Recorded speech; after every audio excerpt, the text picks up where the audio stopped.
Hope you all are fine. Today we are going to start our chapter number 12 of class 12 business studies, and the name of chapter is consumer protection. Basically in this chapter you will study that how a consumer should be protected while he or she is going to purchase the goods and services. What are his or her rights. We will read all of the following things in the given chapter. So let us start. Consumer protection. Consumer protection refers to the act of providing adequate protection to consumer against the unscrupulous, exploitative and unfair trade practices of manufacturer and service provider. तो consumer protection का मतलब है कि consumer को protect करना किस चीज़ से, किसी भी तरीके का एक्सप्लॉयटेशन जो एक मैन्युफैक्चरर उसके साथ कर सकता है, लाइक प्रोडक्ट की क्वालिटी को लेकर, प्राइस को लेकर, मिसलीडिंग को ऑफ इंफॉर्मेशन को लेकर, है ना। कई बार क्या होता है सेलर्स भी करते हैं, एक्सपायर प्रोडक्ट्स बेच देते हैं, तो उन सब चीज़ों से, उन माल प्रैक्टिसेस से कंज्यूमर को प्रोटेक्ट करना is called consumer protection. Importance क्या है कंज्यूमर प्रोटेक्शन की? Consumer protection is beneficial not only for consumer but also for businessman. अगर कंज्यूमर प्रोटेक्शन किया जाएगा तो कस्टमर तो सेफ रहेगा ही, साथ में बिजनेसमैन को भी फायदा होगा, क्योंकि उसको पता है कि उसको गलत प्रोडक्ट्स नहीं बेचने, और रेगुलर फिर उसका कस्टमर टूटेगा भी नहीं जब उसको गलत सामान नहीं मिलेगा। वो रेगुलर उसी प्रोडक्ट को परचेज करता रहेगा just because of government laws की वजह से। Importance from consumer point of view से इसकी क्या इंपॉर्टेंस है? Consumer ignorance. कई बार क्या होता है कि कंज्यूमर को इग्नोर ना किया जाए, क्योंकि बहुत सी बार उसकी सुनवाई नहीं होती ना। जैसे प्रोडक्ट बेचते वक्त तो बहुत तारीफें की जाती है, पर मान लो कोई कमी हो या कुछ और दिक्कत है तो सुनवाई नहीं होती। तो इसलिए प्रोटेक्शन किया जाता है ताकि उसको, मतलब कि अगर कोई प्रॉब्लम है या कुछ है तो उसको रेमेडीज अवेलेबल कराई जाए। Consumer protection spread awareness amongst ignorant customers. क्योंकि देखो कस्टमर, हर कोई रिलीवेंट कस्टमर नहीं होता, बहुत से कस्टमर्स ऐसे होते हैं जो इलिटरेट है, जिनको प्रोडक्ट की पूरी नॉलेज नहीं है लिटरेट होकर भी, तो उनको प्रोटेक्ट करना है ना। तो ignorant consumer regarding their rights and remedies available to them, ताकि कंज्यूमर को क्या किया जा सके, प्रोटेक्ट, तो उनको उनके राइट्स बताना। Unorganised consumer. Consumer need to be organised in the form of consumer organisation. बहुत बार क्या होता है, अगर किसी कस्टमर के साथ कुछ गलत हो जाए या उसको कोई प्रोडक्ट से नुकसान पहुंच गया तो कोई ऑर्गेनाइजेशन नहीं हो पाती, या जिसके ज़रिए वो अपनी आवाज़ उठा सके। तो इस तरीके के कंज्यूमर प्रोटेक्शन के ज़रिए क्या किया जाता है, ऐसे ऑर्गेनाइजेशन का इस्टेब्लिशमेंट किया जाता है जो कंज्यूमर के लिए वॉइस को रेज करता है। Wide spread exploitation of consumer. अब वो डिमांड और सप्लाई वाले फैक्टर के बेस पे कई बार कंज्यूमर का क्या होता है, बहुत ज़्यादा एक्सप्लॉयटेशन भी हो जाता है सोसाइटी के अंदर, बाजार के अंदर।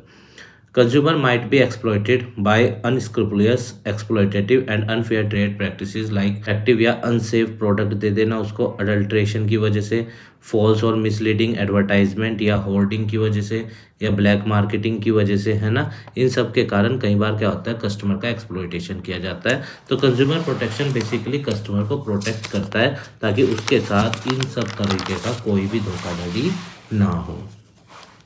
Consumer need protection against such mall practices of the seller.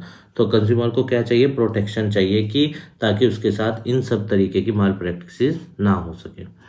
Importance point from business point of view से अगर हम इसको देखें, long term interest of business. अगर कंज्यूमर प्रोटेक्शन होगा तो क्या होगा, जो बिजनेसमैन है वो सेफली मार्केट के अंदर एग्जिस्ट करेगा उसका बिजनेस, और अगर कस्टमर सेटिस्फाई होंगे तो वो दोबारा भी खरीदेंगे प्रोडक्ट को और अच्छा फीडबैक भी देंगे और उससे उसकी सेल भी बढ़ेगी। तो ये बिजनेस वाले को भी फायदा पहुंचाता है consumer protection. Business firms have realised that they can exist in long term only when they satisfy the consumer.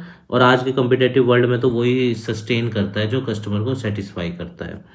Satisfied customer not only bring repeat sale. अगर कोई कस्टमर सेटिस्फाई हो जाता है तो रिपीट सेल तो आती है, but also add new customer providing good feedback about firm. तो एक सेटिस्फाइंग कस्टमर खुद तो दोबारा खरीदता ही है, दूसरों को भी बताता है कि भाई इस कंपनी का प्रोडक्ट अच्छा है, आप इसको प्रीफेयर करें, है ना। Business uses societies resource. It is their responsibility. Society के तो रिसोर्स यूज़ करती हैं, चाहे एनवायरनमेंट हो गया या कुछ भी हो गया, है ना।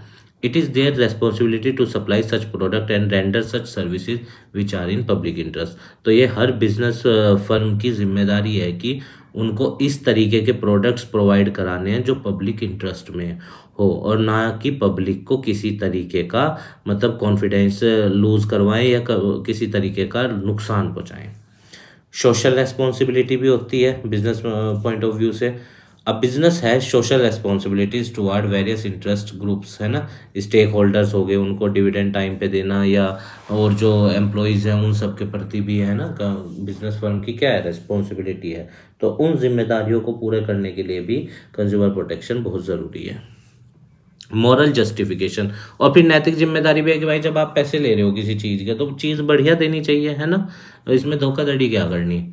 It is the moral duty of the business to take care of consumers interest. तो ये नैतिक जिम्मेदारी है हर बिजनेसमैन की कि वो मतलब कि कस्टमर्स की ज़रूरतों को पूरा करे और अवॉइड करे किसी भी तरीके के एक्सप्लॉयटेशन को, है ना।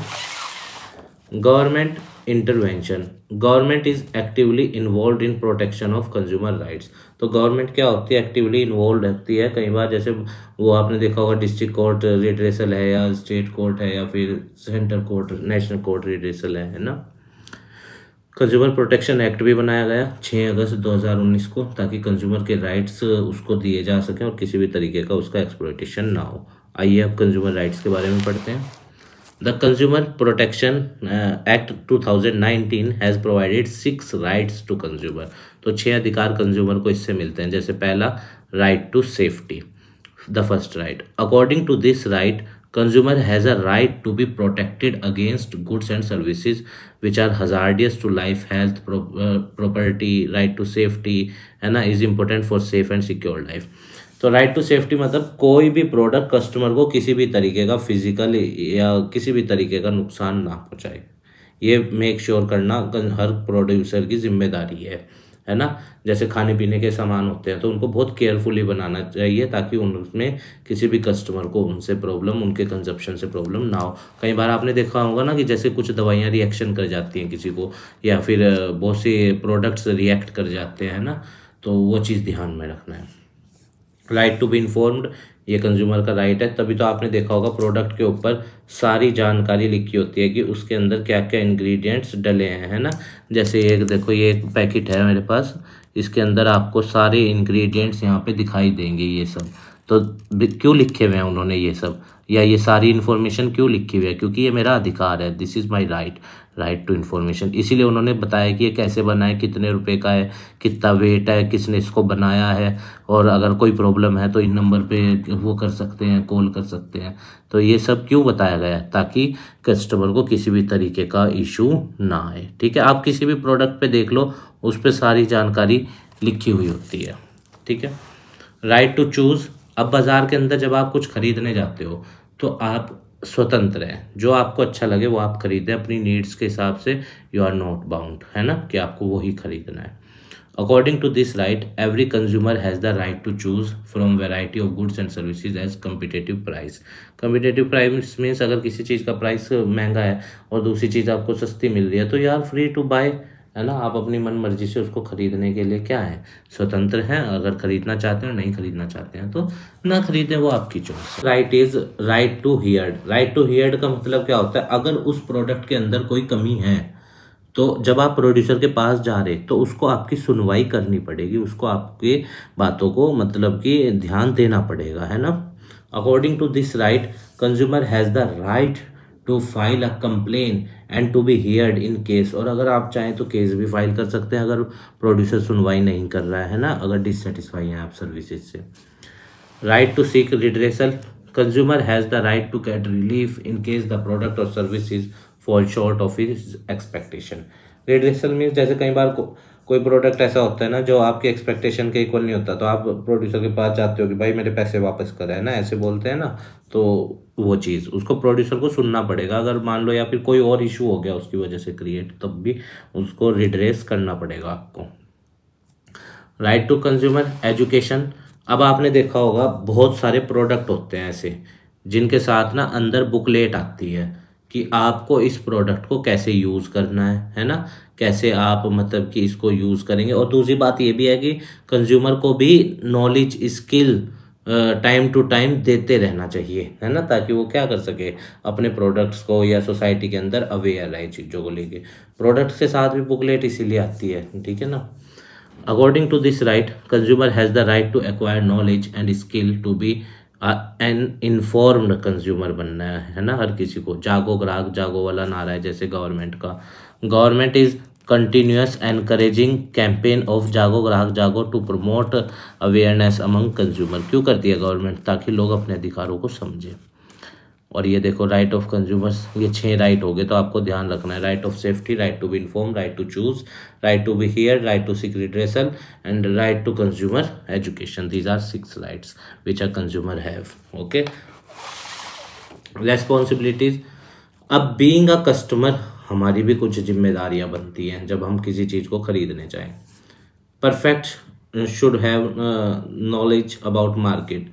कंज्यूमर, यहाँ पे आप कंज्यूमर लिख लेना या परफेक्ट, या आप ये लिख लेना consumer should have perfect knowledge about market, ठीक है। सेंस नहीं बन रही सेंटेंस की, तो आप ऐसे लिख लेना consumer should have perfect knowledge about the market. और a customer must be relative. भाई आप कोई प्रोडक्ट खरीदने जा रहे हैं तो आपको उसकी पूरी क्वालिटीज़ पता होनी चाहिए, नेगेटिव पॉजिटिव एस्पेक्ट सब पता होने चाहिए, है ना, तभी आप एक अच्छे कस्टमर होंगे। प्राइस कंपैरिजन करना आपको आना चाहिए।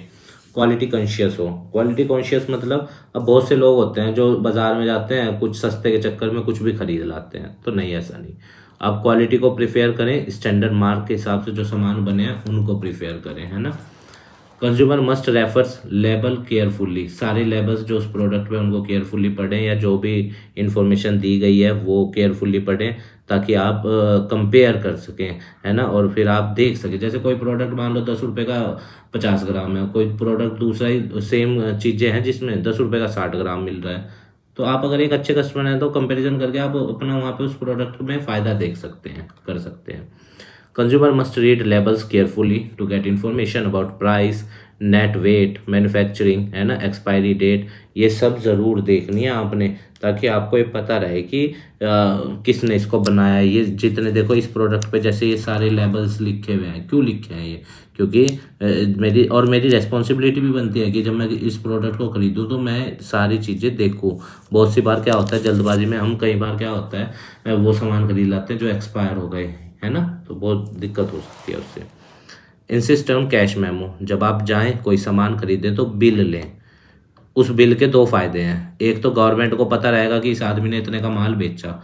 दूसरा, अगर कल को तो आपको कोई प्रॉब्लम आ रही है तो वो बिल दिखा के आप अपनी सुनवाई तो करवा सकते हो, क्लेम तो कर सकते हो कि हाँ मैंने इसे इतने पैसे दिए थे इस सामान के लिए, तो बिल जरूर लेना चाहिए। Consumer must be honest. Honest मतलब कि सही रिव्यू देना चाहिए, है ना, और सिर्फ उन्हीं सामानों को खरीदना चाहिए लीगल हों जो, है ना। इलीगल गुड्स भी नहीं खरीदने चाहिए, कई बार बहुत सारी चीज़ें हो जाती है ना, तो वो सब नहीं करना चाहिए। Consumer should be honest. जब आप डील कर रहे हो तो आप भी ईमानदार हो, ये आपकी जिम्मेदारी है। He should by only legal goods and services. Discourage, किसी भी तरीके की माल प्रैक्टिस को डिस्करेज करे एक कस्टमर, जैसे ब्लैक मार्केटिंग होता है या होर्डिंग्स होता है, ETC, इन सबको डिस्करेज करें।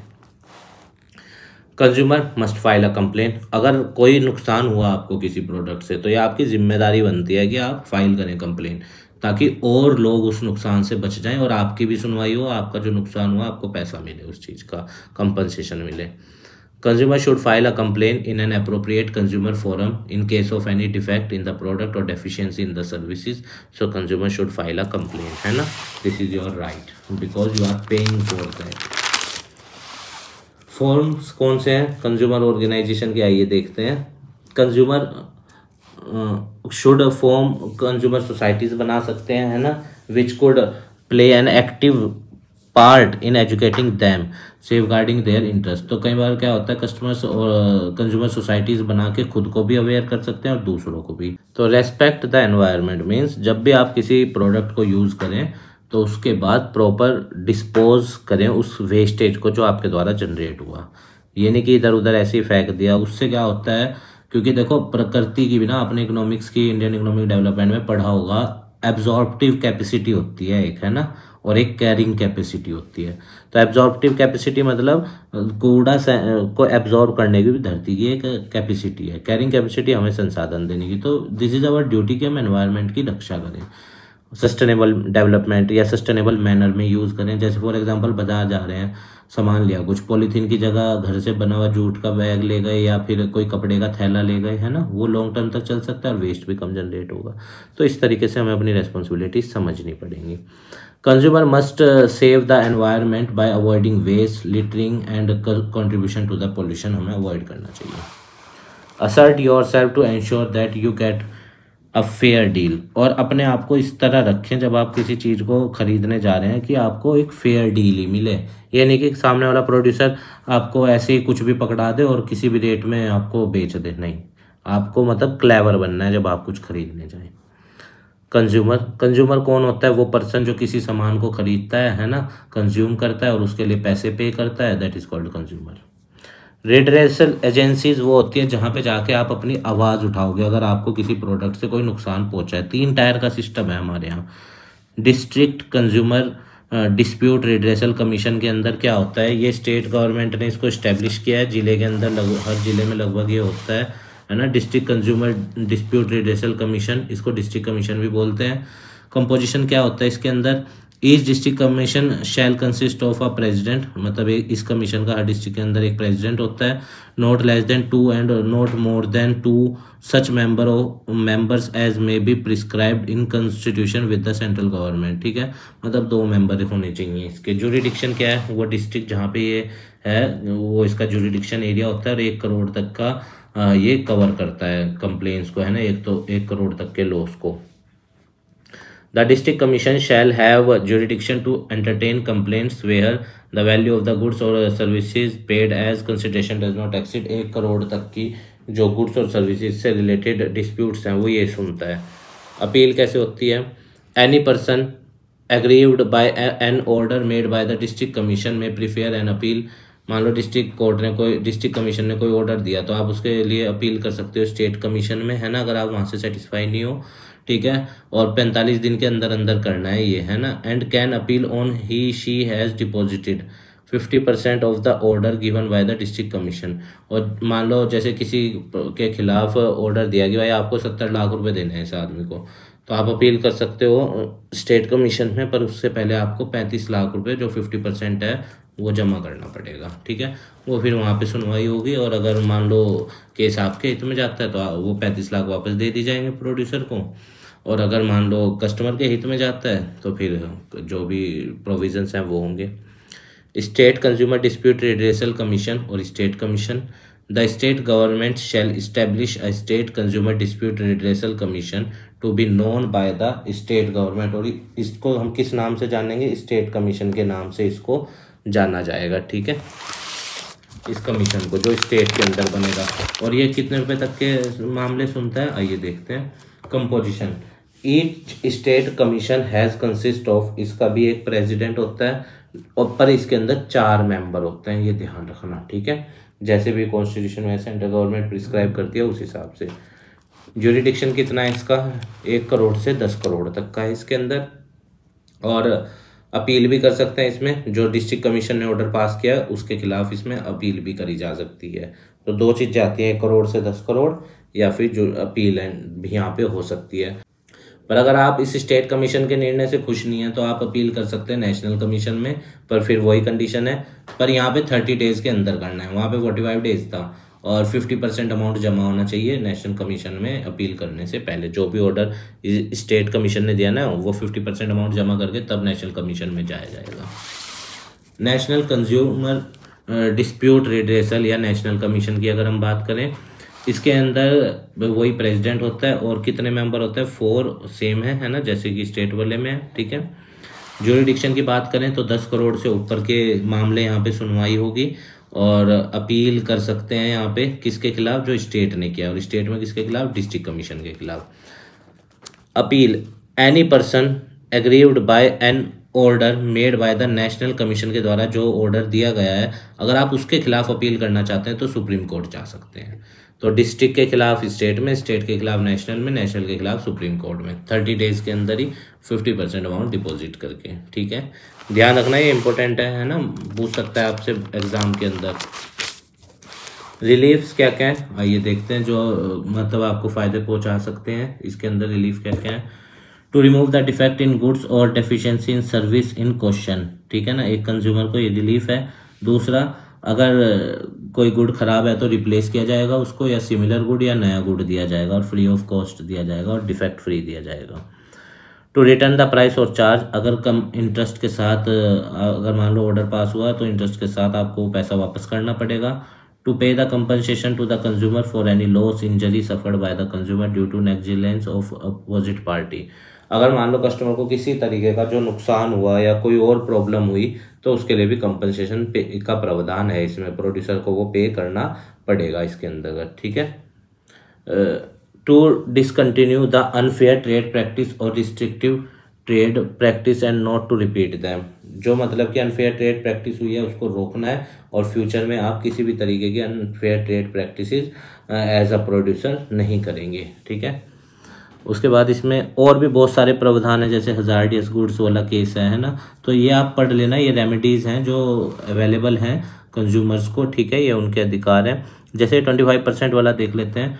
To pay such sum as may be determined by if it is not the opinion that loss or injury has been suffered by a large number of consumers who are not identifiable conveniently, provided that the minimum amount of sum so payable shall not be less than 25% of the value of the defective goods sold or services provided। अगर बहुत बड़ी संख्या में customers को नुकसान पहुंचता है तो फिर उसमें क्या होता है, ऐसे केस में 25% तो मिनिमम देना ही पड़ेगा, है ना, उन सबको, जो भी मतलब कि और not less then the value, और वो 25% कंपनसेशन उस प्रोडक्ट की कीमत से कम नहीं होना चाहिए। ये एक अच्छा पॉइंट है, इसमें ध्यान रखना आप, ठीक है। तो ये सब आपके राइट्स हैं, ये आपको समझने हैं। जब आप एक अच्छे कस्टमर बनते हैं और सामान कुछ खरीदने जाते हैं तो you should be aware about your rights, है ना। Consumer awareness and role of organisation and NGO, आइए देखते हैं। देखिए ये है, madam please do not go to council, I will replace the good, वो कह रहा है, पर ये कहती है I will complain in consumer protection council if you do not replace this, अगर वो कहती है कि अगर तुमने इसको रिप्लेस नहीं किया ना तो मैं तुम्हारी कंप्लेन कर दूंगी। वो कहता है कि आप ना जाओ, मैं इसको रिप्लेस कर दूंगा। कंज्यूमर अवेयरनेस की वजह से देखो आपको वो नुकसान पहुंचाने से आप सेफ हो गए उस चीज़ से, है ना, वो आपके खिलाफ अनफेयर ट्रेड प्रैक्टिसेस नहीं कर पाया। क्यों?